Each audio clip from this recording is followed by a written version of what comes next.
అంబేద్కర్ కోనసీమ జిల్లా Mummidivaram YCP MLA అభ్యర్థి పొన్నాడ వెంకట సతీష్ కుమార్ మావులమ్మ గుడిలో ప్రచార వాహనాలకు పూజలు నిర్వహించి ప్రచారం ప్రారంభించారు. ఈ ప్రచారం మధ్యలో అంబేద్కర్ విగ్రహానికి పూలమాల వేశారు. జగన్ ప్రజల క్షేమం కోసం అనేక సంక్షేమ పథకాలు ప్రవేశపెట్టారని, రానున్నది వైసీపీ ప్రభుత్వమేనని అన్నారు. అత్యధిక మెజార్టీతో గెలిపించాలని పొన్నాడ కోరారు.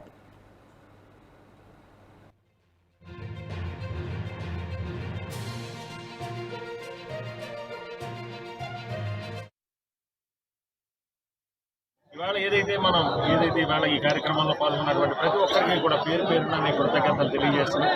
ఇవాళ కార్యక్రమంతోనే ప్రజలందరికీ కూడా అర్థమవుతుంది ఇవాళ ప్రజలు ఎంత జగన్మోహన్ రెడ్డి గారి సంక్షేమాలు ప్రజలకు ఏ రకంగా చేరువయ్యాయి అనేది మనందరికీ అర్థమవుతుంది.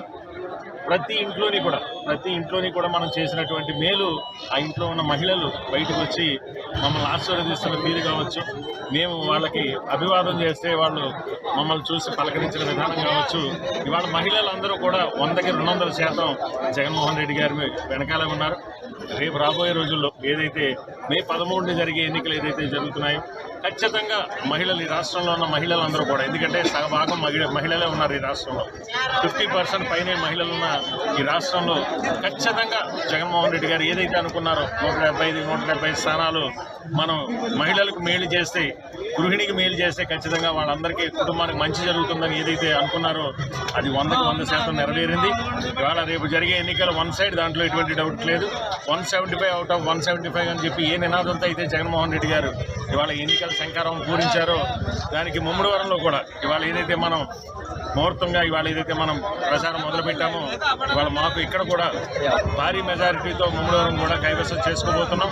రేపు రాబోయే రోజుల్లో జగన్మోహన్ రెడ్డి గారి పరిపాలనలో ఈ ముమ్మడివరం నియోజకవర్గంలో మరింత అభివృద్ధి చేస్తూ మరింత సంక్షేమం జగన్మోహన్ రెడ్డి గారి ద్వారా ఏదైతే ఈ సంక్షేమం చేస్తున్నారో మా ముమ్మడివరం నియోజకవర్గ ప్రజలందరికీ అందించడమే నా ధ్యేయంగా నేను పనిచేస్తాను. ఈ అవకాశం ఇచ్చిన జగన్మోహన్ రెడ్డి గారికి మరొకసారి, మూడోసారి నాకు ఇక్కడ ఈ నియోజకవర్గంలో పోటీ చేసే అవకాశం ఇచ్చినందుకు ఆయనకు మనస్ఫూర్తిగా కృతజ్ఞతలు.